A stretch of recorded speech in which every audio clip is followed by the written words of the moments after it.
Bonjour à tous, enfin bonsoir à tous, il va être 20h, donc bonsoir à tous.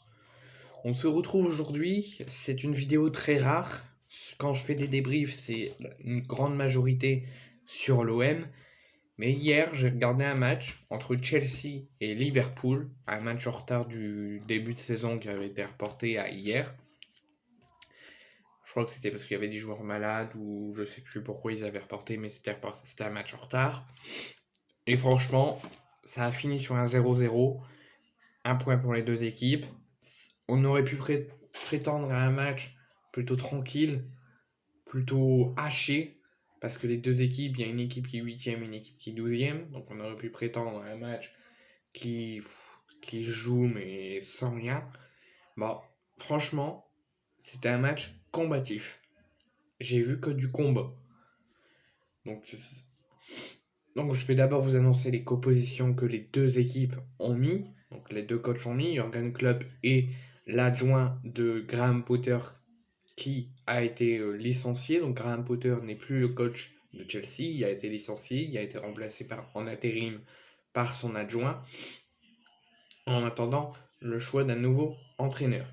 Donc je vais d'abord commencer par Chelsea. Donc, il a mis pour un 3-4-2-1, il a mis Kepa au but, Wesley Fofana, Koulibaly, Cucurella et Reece James. Au milieu, Enzo Fernandez, le retour de Kanté après 6 mois d'absence, Chilwell, Havertz, Kovacic et Joao Félix. Sur le banc, donc il y avait Badiashile, Pulisic, Loftus-Cheek, Mudryk, Edouard Mendy, Sterling, Mount, Gallagher et Madueke. On peut voir que Kanté est de retour titulaire. Il a été très bon. Franchement, je l'ai trouvé extraordinaire pour un retour après quasiment une moitié d'année sans jouer, après une grosse blessure qui lui avait fait du coup rater la Coupe du Monde 2018 et la Coupe du Monde 2022. Franchement, je l'ai trouvé super.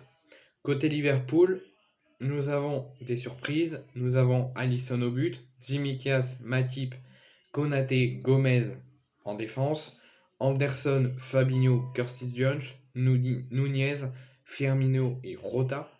On peut noter donc la non-titularisation d'Alexander Arnold, qui est souvent titulaire, la non-titularisation de Mohamed Salah et la non-titularisation de Robertson. Il y a eu beaucoup de surprises.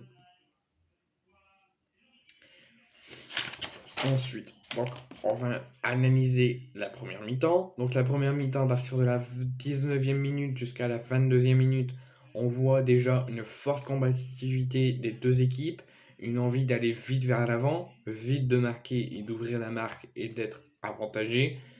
Mais l'équipe, dans ces 5-6 premières minutes, qui attaque le plus, qui se donne le plus envie d'aller ouvrir le score, c'est Chelsea qui fait une vingtaine, 25 minutes plutôt correctes. Même si le match reste très équilibré et qu'une équipe n'a pas l'avantage sur une autre. Et ça a failli se payer à la 24e minute après un corner très bien tiré et un but de Reece James qui malheureusement suite à un genou de Enzo Fernandez qui donc était hors jeu a annulé le but de Reece James pour hors jeu. À partir de ce but annulé, donc 24e minute, jusqu'à la 28e minute, le match a été interrompu, dû au ramadan, pour que les joueurs, en Angleterre c'est autorisé par rapport à la France, puissent rompre leur jeûne et reprendre la rencontre. De la 28e à la 35e, on voit toujours un gros choc, une forte combativité, une forte envie de faire un gros match, une forte intensité, beaucoup de gestes techniques des deux côtés, plus côté Blues que côté Liverpool. On voit toujours un fort combat, mais toujours 0-0. Sur les 35 premières minutes, de la 19e à la 35e, enfin plus de la première minute à la 35e, on voit... Ensuite, de la 35e à la mi-temps, on voit toujours, ça n'arrête pas, une forte intensité, un fort combat sur les deux équipes. Mais les occasions, eux qui ont été bien présents pendant près de 40 minutes, commencent à cesser.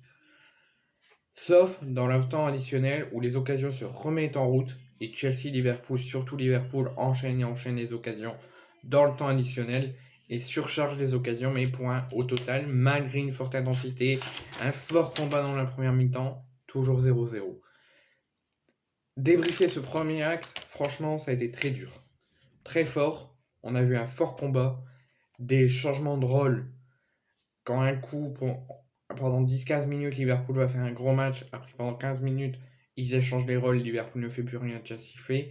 Il y a eu beaucoup de changements de rôle, beaucoup de calme, des coups d'accélérateur que Chelsea et Liverpool ont fait sans prévenir, pour au final, une première mi-temps digne d'un match de football, une première mi-temps très combatif et une première mi-temps équilibrée, pour au final un 0-0 à la mi-temps.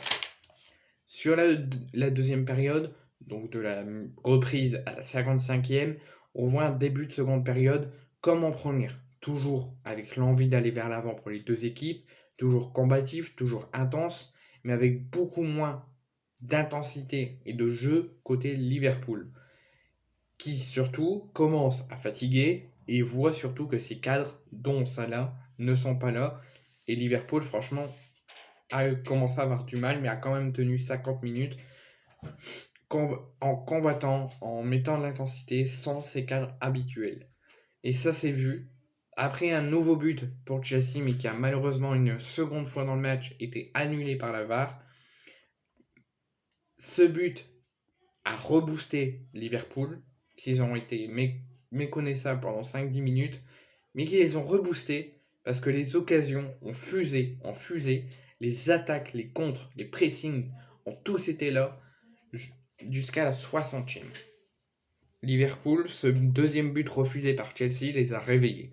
Parce que de la 55e à la 60e, on remarque beaucoup de déchets techniques. Malgré une forte accélération, une forte nouvelle envie de jouer, on remarque toujours des déchets techniques côté Liverpool. Mais c'est surtout grâce à l'absence de Salah, enfin à cause de l'absence de Salah, qui était sur le banc. Mais ça n'empêche pas ce match de la première minute à la 90e minute jusqu'au coup de sifflet final de rester toujours intense, toujours combatif et toujours riche en football. Ensuite, de la 63e à la 70e, ça y est, Klopp se réveille et suite au turnover, il voit son équipe en difficulté avec un nouveau coup d'accélérateur de Chelsea et fait entrer du son neuf avec ses deux cadres, Salah et Robertson qui entrent. De la 70e à la 85e, on remarque toujours une forte réactivité de jeu, de coups d'accélérateur d'un côté comme de l'autre, mais surtout, on voit une forte baisse d'envie, une forte baisse de régime côté Liverpool. Mais ce match, même les baisses de régime, même les coups d'accélérateur sans prévenir, ça restera toujours un match combatif, talentueux, mais ça ne veut... Le match peut être combatif, talentueux, une équipe peut dominer, une autre ne peut pas dominer, mais ça restera sur un 0-0, combatif, intense, compliqué, tendu, beaucoup de mots pour définir cette rencontre, mais pour au final, un 0-0. Côté Liverpool, pour mes tops et mes flops, la bonne moitié de l'équipe a été bon. Donc la bonne moitié de la deuxième... Pardon, je suis perdu. La bonne moitié du match, Liverpool, franchement, a été bon, a été combatif, a malheureusement eu quelques baisses de régime, quelques baisses d'intensité, mais la bonne moitié de l'équipe a été bon. Franchement, sur ce coup-là, hormis Henderson, qui a été bon dans le premier mi-temps, qui a fait une belle première mi-temps, mais dans la deuxième mi-temps, qui a été pas trop bon, beaucoup de déchets techniques, beaucoup de mauvaises passes, qui n'a pas du tout été bon en deuxième mi-temps. La bonne moitié de l'équipe, dont Rota qui a été bon pendant tout le match, Nunez et Fabinho qui ont été bons pendant tout le match, la bonne moitié de l'équipe, dont Salah qui a fait une très belle entrée, qui ont été bons. Il n'y a que Henderson qui a été moins bon, qui a fait une moyenne performance. Donc Liverpool a eu des pauses régulières, mais a toujours tenu bon, a toujours été intense. Et au final, a accroché Chelsea chez eux, à Stamford Bridge, 0-0.